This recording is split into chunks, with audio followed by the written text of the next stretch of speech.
The Tao of Self-Confidence, episode 485. Welcome to the Tao of Self-Confidence, where I share stories of amazing women who have discovered their inner journey to self-confidence. Visit our website at thetaoofselfconfidence.com. Your inner journey to self-confidence awaits. Well, hello friend. Welcome to the Tao of Self-Confidence, where I share stories of amazing women who have discovered their inner journey to self-confidence. I'm your host today, Sheena Yap-Chan, and today I have a phenomenal lady on the show today. She is a food blogger and also a cookbook author, and I'm just really excited to have her on and share her story with us today on self-confidence. So without further ado, I'm going to introduce you to Tina Chow. Tina, how are you today? Maybe you can fill in a little bit more about yourself to our listeners.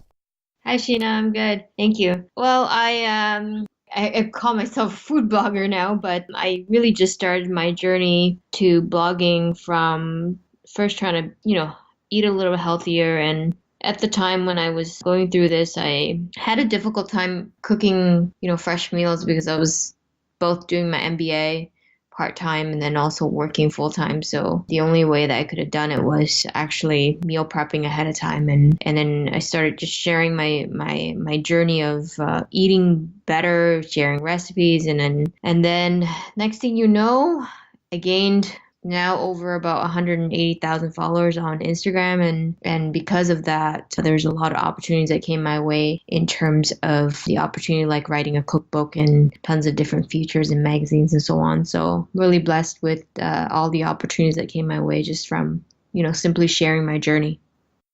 Awesome. Well, thanks for sharing that. And, congrats. Over 180,000 followers on Instagram. That's amazing. It just goes to show, like, if you do what you love, it loves you back. So congrats again. And Tina, what's your cultural background?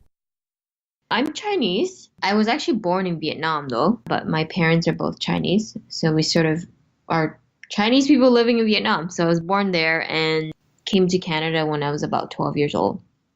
Awesome. Well, thanks for sharing that. And I'm Chinese, born in the Philippines. So Chinese people are everywhere. Just kidding. So what would be your favorite self-confidence quote? I would say do what makes you happy. And the reason why I say that is because you could try to impress others and try to do what you think is expected. But at the end of the day, if you're not happy, you're not confident. So I always, sort of think about putting yourself first and doing what makes you happy. Thanks for sharing that. And, I love that quote, especially, growing up as an Asian child or an Asian daughter. It's like we're always told to make others happy and kind of sacrifice our own happiness in the process, not realizing it has to start with us. And then we can give that happiness once we have an overflow of it. So thanks for sharing that quote. And, in your own words, how do you define self-confidence? I would say, having the ability to say what's on your mind and not be afraid to share your opinion. I think being a minority and also not only a female, but also a minority in our society and our workplace is often, we're often not asked, or I shouldn't say not asked, but I think our opinions are valued and we bring a different perspective to many of the issues. And so if I say that self-confidence is not being afraid to speak your mind and basically stand for what you believe in. Well, thanks for sharing that, Tina. And, I always believe too, sharing our opinions and our voice is really important, especially as women and, as minority women. We've always been told never say anything in case we offend somebody or, it's just not polite, but sometimes it's necessary because, we all have, a voice and we have to use our voice, especially if we have something to offer and something that can create an impact, a positive impact in the world, then why not? So thanks for sharing that definition. And, what was your life like before your discovery of self-confidence?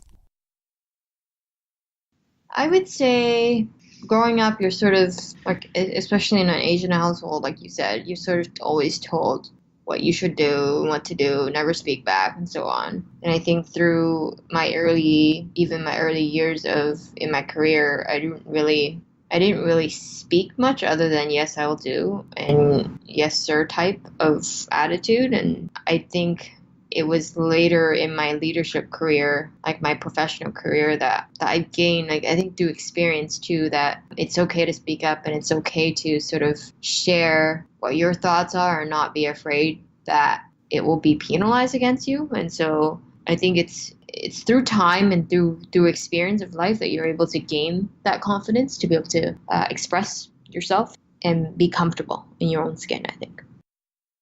Thanks for sharing that. And, was there a moment in your life when you realized you can go out there and, do some of the things that you're doing today, do some of the things that you love, like, especially starting this food blogging and becoming a cookbook author? What was that aha moment when you realized you had the ability to go out there and just take action?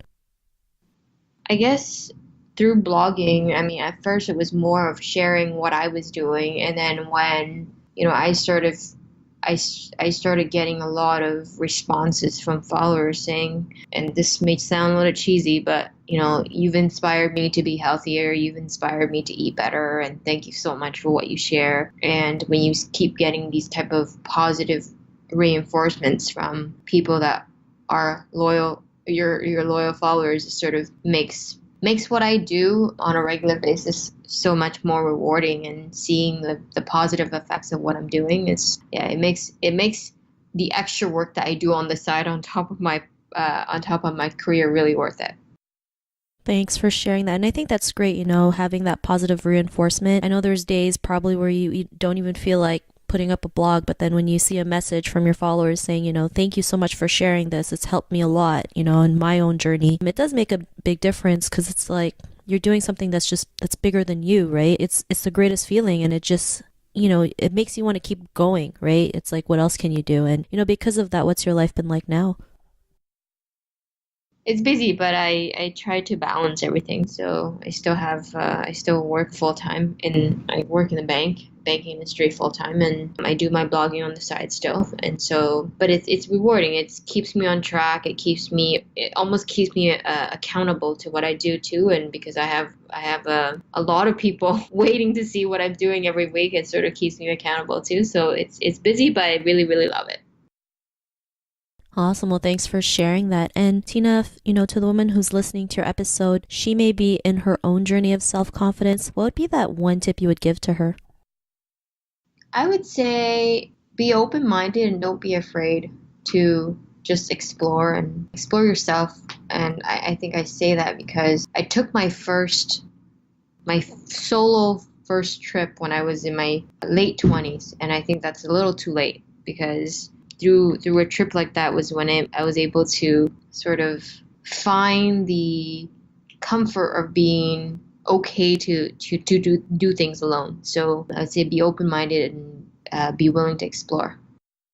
Thanks for sharing that. And those are great tips. And, I also believe traveling alone is the best way to find out more about yourself, right? And being able to, be okay with hanging out with your own company. Sometimes it might feel weird at first, but the more you do it, the easier it gets. So I really love the tips that you mentioned. And if our listeners wanted to get to know a little bit more about you and what you do, or check out your cookbook, or check out some of the cool meal preps that you've shared, is there any links or social media profiles we can connect with? Yeah, so you can find me on Instagram. I go by FitChicksCook on Instagram, and you can also find me on my blog, www.fitchickscook.com. And my cookbook is available online on Amazon or at Indigo. Awesome. Well, thanks for sharing that. And to our listeners, if you want to connect with Tina or check out her cookbook, you can also head on over to the taoofselfconfidence.com and search for Tina's name. Her show notes will pop up along with everything else that we talked about. And I just really want to thank Tina today for taking the time to share her story and tips with us on self-confidence. So thank you so much, Tina. Thanks, Tina. Not a problem. It was really great having you on the show. And to our listeners, be on the lookout for another new episode of another amazing woman's journey to self-confidence. And we'll talk to you soon. Bye for now. Thank you for tuning in to another amazing episode of the Tao of Self-Confidence. Want to learn how you can use podcasting to market your business? Download your free report by visiting our website at thetaoofselfconfidence.com. Your inner journey to self-confidence awaits.